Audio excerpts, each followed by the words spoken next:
नमस्कार मैत्रिणींनो, आज आपण मस्त अशी सोप्या पद्धतीची आणि एकदम खुसखुशीत अशी कोथिंबीर वडी बघणार आहोत. त्यासाठी मी इथे एक मोठी कोथिंबीरीची जुडी स्वच्छ धुवून घेतली होती आणि ती अशी अर्धा तास चाळणीवर ठेवली आणि नंतर एका नॅपकिनने त्याला कोरडं करून घेतलेलं आहे. आता ती बारीक अशी चिरून घ्यायची आहे, व्हिडिओमध्ये दाखवत आहे त्या पद्धतीने.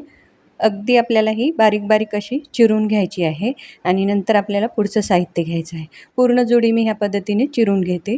तर आता इथे मी 1 वाटीभर पोहे घेतलेले आहेत. तर आपल्याला त्याची पावडर तयार करायची आहे. इथे 1 वाटी 4-5 हिरव्या मिरच्या, अर्धा चमचा जिरे आणि इथे 20-25 लसणाच्या पाकळ्या, त्याचं एक वाटण तयार करूयात.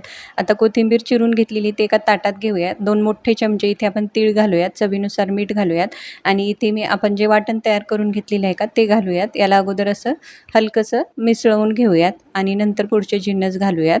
व्यवस्थित असंच पूर्ण कोथिंबीरीला हा जो मसाला आहे का व्यवस्थित असा लागला पाहिजे. तर इथे लाल तिखट आणि हळद पावडर तुम्ही नंतर घातले तरी चालते, नाही तर आता घाला. तर इथे मी आपण जी पोह्याची पावडर तयार करून घेतलेली आहे का ती घालून घेऊयात. 1 वाटीभर बेसन घेतलेलं आहे, त्याच्यातलं अर्धं घालूयात आणि याला पाणी न घालता अगोदर असंच चोळून घेऊयात आणि नंतर आपण याला व्यवस्थित असं मळून घेऊयात.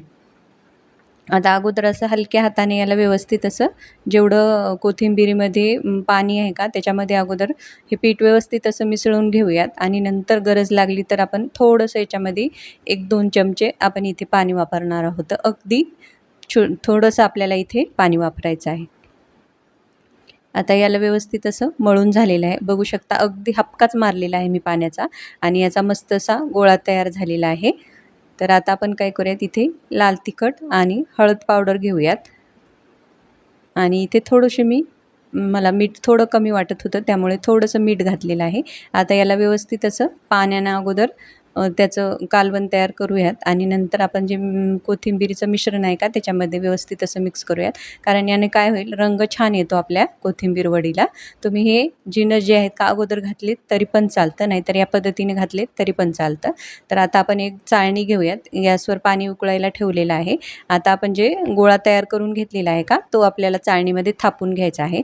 अगोदर असे खालून तीळ लावून घ्यायचे आहेत आणि नंतर असं वरतून थापून घ्यायचं आहे आणि पुन्हा वरतून आपल्याला याला तीळ लावून घ्यायचे आहेत आणि आपल्याला याला 10 मिनटं वाफवून घ्यायचं आहे.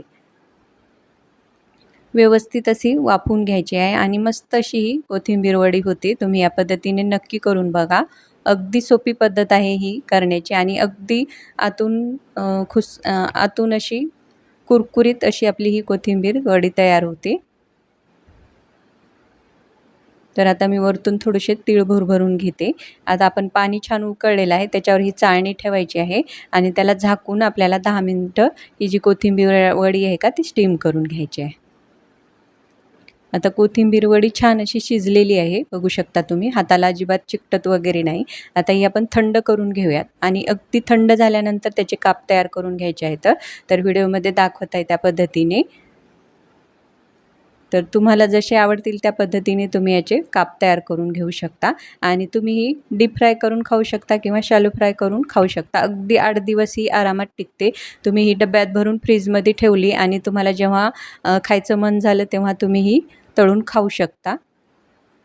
अगदी खुसखुशीत, अगदी ही कुरकुरीत आपली ही कोथिंबीर वडी तयार होते.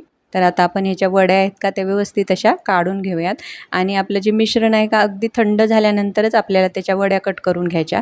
गरम याच्यामध्ये कट केल्या तर त्या व्यवस्थित अशा कट होत नाहीत आणि तुटतात. त्यामुळे आपल्याला अगदी मिश्रण थंड करून घ्यायचं आहे. तर असं मी छान अशा वड्या तयार करून घेतलेल्या आहेत. बघू शकता रंग आणि त्याला छान असे तीळ पण छान चिटकलेले आहेत. आता छान आपल्याला तेल अगोदर तापून घ्यायचं आहे आणि त्याच्यामध्ये ह्या वड्या छान अशा तळून घ्यायच्या आहेत. तर व्हिडिओमध्ये दाखवत आहे त्या पद्धतीने अगदी आपल्याला हे तेल छान तापून घ्यायचं आहे आणि नंतर आपल्याला हे थोडंसं गॅस कमी करून हे छान अशा वड्या आपल्याला कुरकुरीत होईपर्यंत तळून घ्यायच्या आहेत. अगदी मस्त खुसखुशीत कुरकुरीत आपल्या ह्या वड्या तयार होतात. बघू शकता तुम्ही, रंग पण छान आलेला आहे आणि अगदी चवीला पण भन्नाट अशा होतात. तुमचं जेव्हा मन होईल तेव्हा तुम्ही ह्या तळून खाऊ शकता. अगदी कुरकुरीत खुसखुशीत ह्या वड्या तयार झालेल्या आहेत. आता आपण ह्या काढून घेऊयात आणि इथे मी सॉससोबत सर्व केलेल्या आहेत. तर तुम्ही इथे एखाद्या चटणीसोबत खाऊ शकता किंवा टोमॅटो सॉस सोबतसुद्धा ह्या अगदी मस्त अशा लागतात हां. बघू शकता आणि नुसत्याच खाल्ल्यात तरी पण चालते, कारण आपण याच्यामध्ये सर्वच जिन्नस घातलेले आहेत. तर बघू शकता अगदी आतून पोकळ आणि वरतून कुरकुरीत अशा आपल्या ह्या कोथिंबीर वड्या तयार झालेल्या आहेत. तर एक वेळेस नक्की करून बघा आणि तुम्हाला ही कोथिंबीर वडीची रेसिपी कशी वाटली ते पण मला कमेंटमध्ये नक्की कळवा. आणि व्हिडिओला लाईक करा, शेअर करा, चॅनलला सबस्क्राईब पण नक्की करा. तर मग भेटूयात अशाच एका नवीन रेसिपीमध्ये. धन्यवाद.